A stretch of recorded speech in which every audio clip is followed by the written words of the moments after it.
ఎందుకంటే వాళ్ళు నోరేసుకొని ఇష్టం వచ్చినట్టుగా మాట్లాడాలి. ఇంకా బూతులు మాట్లాడితే ఇంకా మంచిది. ఇతను బ్రహ్మాండంగా బూతులు మాట్లాడగలరు, ఇతనికి ఉండే అర్హత. సో ఇతనికి ప్రజలకు ఏం చేశాడు, సినిమా ఇండస్ట్రీకి ఏం చేశాడు, ఈ విషయాలు కాకుండా ఇతనికి వెర్బల్ డయరీ ఎంత బాగా వచ్చు, ఎంత బాగా శత్రువుల మీద మాట్లాడగలదు అనేది క్రైటీరియాగా ప్రతి పార్టీ, వైసీపీలో ఇలాంటి వెర్బల్ డయరీ బ్యాచ్ ఉన్నారు, తెలుగుదేశంలో ఉన్నారు, జనసేనకు తక్కువ ఉన్నారు. కాబట్టి జనసేన ఇలాంటి వాళ్ళని ఈ మధ్య మన నాగబాబు వీళ్ళందరినీ తీసుకొచ్చాడు. ఎందుకంటే నాగబాబుకు కూడా ఈ జబ్బు ఉంది. సో తన బ్యాచ్ని, ఈ మన జబర్దస్త్ బ్యాచ్ వాళ్ళకైతే వాళ్ళ ప్రాక్టీస్ కూడా రోజు అదే పని చేస్తారు. జబర్దస్త్లో చేసేదే వెర్బల్ డయరీ. దాన్ని వీళ్ళని తీసుకొచ్చారు. అలాగా వచ్చిన వ్యక్తి పృథ్వీ కూడా.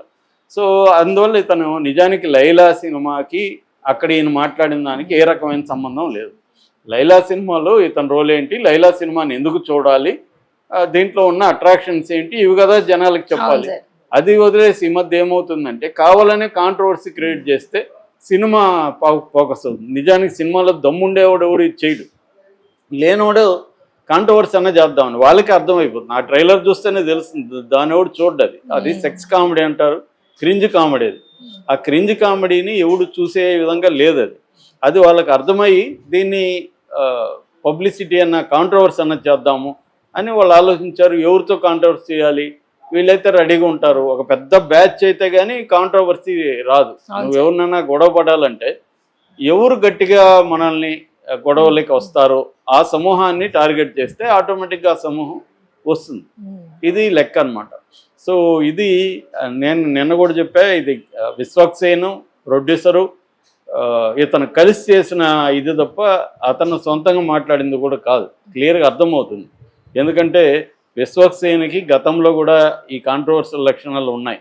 ఆల్రెడీ TV9లో అతను ఆమె దేవి నాగవల్లితో గొడవ కానీ, ఆ తర్వాత అర్జున్ పెద్ద సీనియర్ అర్జున్ ఉన్నాడు కదా, అర్జున్ అయితే అసలు 40 ఏళ్ల కెరీర్లో ఇట్లాంటి వరస్ట్ క్యాండిడేట్ని చూడలేదని ప్రకటించాడు. తన సినిమా నుంచి విత్డ్రా చేసుకున్నాడు. ఆ స్థాయిలో ఇతని మీద ఇప్పుడు అన్నీ కూడా బయటకు వస్తున్నాయి విశ్వక్సేన్ మీద. సో ఇలాగా కాంట్రవర్సీ చేసి మన కెరీర్ని సినిమాని నిలుపుకుందామన్న యాంగిల్లో ఇతను వెళ్తున్నట్టుగా కనబడుతుంది. అది వర్కౌట్ అవుతుందా లేదో మనకి తెలియదు, చూడాలి. ఇప్పటికైతే అతనికి వర్కౌట్ అవుతున్నట్టే కనబడుతుంది. అందుకని ఇది స్టార్ట్ చేసి, లేకపోతే లైలా అనే సినిమాని ఎవడు పట్టించుకునేవాడు కాదు, మనలాంటి ఛానల్లో మాట్లాడే వాళ్ళం కాదు. మాట్లాడుతున్నాం అంటే అతనికి వర్కౌట్ అయింది. కాకపోతే ఇది ఒక్కోసారి కాంట్రవర్సీ అనేది నెగిటివ్గా కూడా పడిపోతుంది. అలా ఇప్పుడు రామ్ గోపాల్ వర్మ కూడా ప్రతి సినిమా కాంట్రవర్సీ చేస్తాడు. మరి ఏ సినిమా అయినా ఆయన ఈ మధ్యకాలంలో కనీసం ఈవినింగ్ వరకు ఆడుతున్నాయా? లేదు. ఎందుకు? ఒట్టి కాంట్రవర్సీనే సినిమాలు జనాలకి రప్పించదు. కాకపోతే ఆయన గోల్ వేరు, కాంట్రవర్సీ ఆయనకి కావాలి. సినిమా ఆడుతుందో లేదా అనేది ఆయనకు అనవసరం. ఎందుకంటే ఆయన మోడల్ వచ్చి సినిమా ఆడినా ఆడకపోయినా ముందే డబ్బులు వచ్చేస్తాయి. ఎవరో డబ్బులు పెడతారు, 10 కోట్లు పెడితే ఆయన 2 కోట్ల సినిమా తీసేస్తాడు, 8 కోట్లు లాభం ఆయనకి.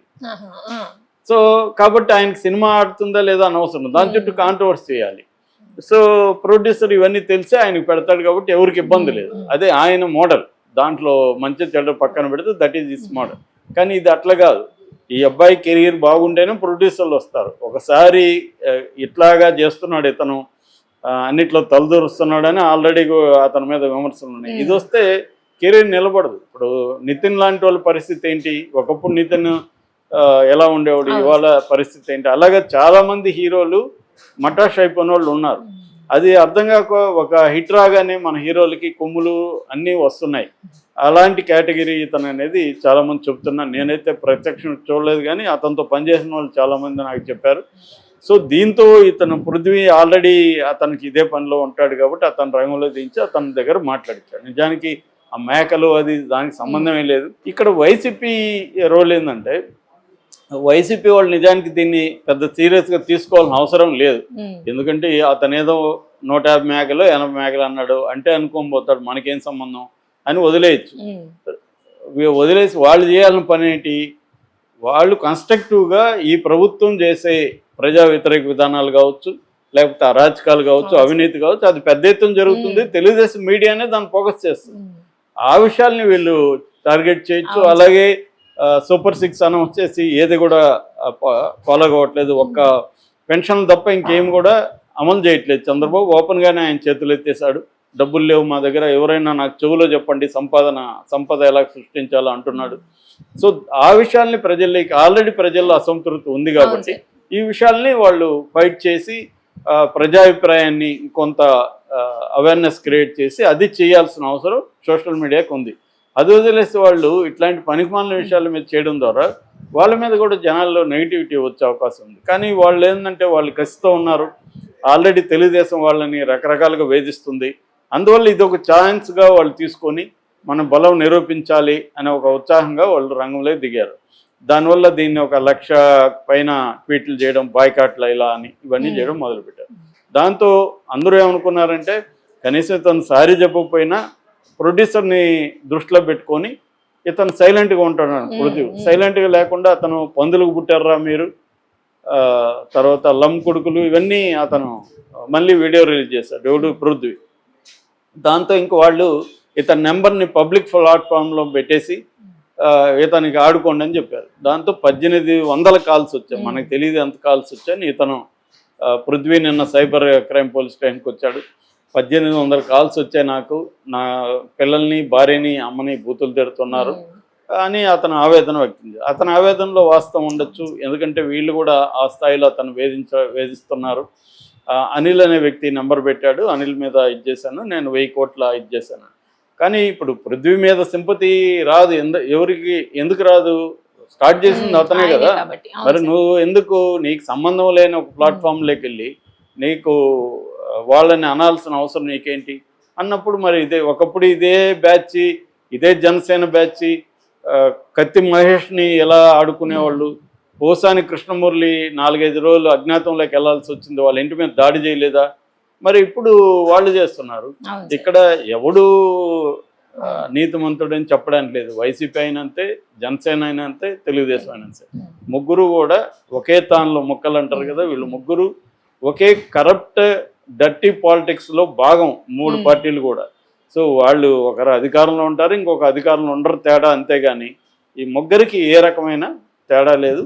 ఇదే పృథ్వీ ప్రజా సమస్యల మీద ఎప్పుడైనా ఇలా మాట్లాడుతున్నాడా? ఎప్పుడైనా మాట్లాడా? ఉద్యమాలు చేశాడా? ఏమీ లేదు. ఇతనికి పని ఎంత అయిందంటే వైసీపీని నాకు పదవి పోయింది ఇవ్వలేదు కాబట్టి తిట్టడం తప్ప వేరే ఇతనికి పని లేదు. కాబట్టి ఇదంతా ఏంటంటే వేల గొడవ. దీనివల్ల ఏమవుతుందంటే అల్టిమేట్గా జరిగే నష్టం ప్రజలకే నష్టం. మనం అనుకోవచ్చు వాళ్ళ వ్యక్తుల విషయం కదా అని. వాళ్ళు వ్యక్తులు కాదు కదా, వాళ్ళు పాలిటిక్స్ని, ప్రజల జీవితాలని నిర్ణయించే ప్లేసుల్లో ఉన్నారు కాబట్టి వాళ్ళ పని ఏంటంటే గవర్నెన్స్ అండ్ అభివృద్ధి, సంక్షేమం, గవర్నెన్స్ ఈ 3 విషయాల మీద ఫోకస్ చేయకుండా వాళ్ళు ఇలాంటివి చేయడం ద్వారా డైవర్షన్ కూడా చేయడం ప్రజల్ని, ఇది జరుగుతుంది బేసిక్గా. దాంట్లో భాగంగానే పృథ్వీకి జరిగింది. కానీ అతను కంప్లైంట్ ఇవ్వడము, అతను బాధపడుతున్నాడు అంటే ఎవరికి కూడా పృథ్వీ మీద సానుభూతి రాదు. ఎందుకంటే స్టార్ట్ చేసిందే చేశాడు అన్న వార్త ఇప్పుడు దేశం అంతా వైరల్ అవుతుంది. అసలు ఏం జరిగింది అనేది చూస్తే అసలు అదాని మీద ఏం కేసు పెట్టారంటే, అదాని బ్రైబ్ కేసు అనమాట. అమెరికాలో FCPA అనే ఒక చట్టం ఉంది. FCPA అంటే ఫారిన్ కరప్ట్ ప్రాక్టీసెస్ యాక్ట్ 1977లో వచ్చిందనమాట. అంటే అమెరికాలో ఉండే కంపెనీలు విదేశాల్లో వ్యాపారం చేసేటప్పుడు విదేశాల్లో కానీ లంచాలు కానీ ఇస్తే ఈ కంపెనీలని మీద చర్య తీసుకోవచ్చు అనేది ఆ యాక్ట్ సారాంశం. చాలా మందికి వచ్చిన డౌట్ ఏమంటే, అదాని అమెరికా కంపెనీ కాదు కదా, అమెరికా వాళ్ళకి ఏం పని అన్నప్పుడు అక్కడ ఆ చట్టంలో ఇంకొక క్లాజ్ కూడా ఉంది. అమెరికన్ సెక్యూరిటీ స్టాక్ మార్కెట్లో నమోదైన, లేకపోతే అమెరికా దగ్గర ఫండ్, అమెరికన్ పీపుల్ దగ్గర కానీ అమెరికన్ సంస్థల దగ్గర కానీ ఫండ్ తీసుకొని ఉన్న అలాంటి సంస్థలు కూడా వేరే దేశాల్లో వ్యాపారం చేస్తున్నప్పుడు అక్కడ లంచాలు కానీ ఇస్తే ఈ చట్టం కింద నేరంగా పరిగణిస్తారు. అలాగా ఈయనతో పనిచేసే ఇంకొక సంస్థ ఇద్దరు కలిసి అమెరికాలో దాదాపు 3 బిలియన్ల వరకు వీళ్ళు కలెక్ట్ చేశారు. అక్కడ రకరకాల ఫండ్ కావచ్చు. అలాగే ఇంత కూడా పనిచేసిన అజూర్ అనే సంస్థ అక్కడ స్టాక్ ఎక్స్చేంజ్లో ఉంది. కాబట్టి వీళ్ళిద్దరూ ఒక స్కామ్ చేశారు ఇండియాలో అనేది అమెరికన్ డిపార్ట్మెంట్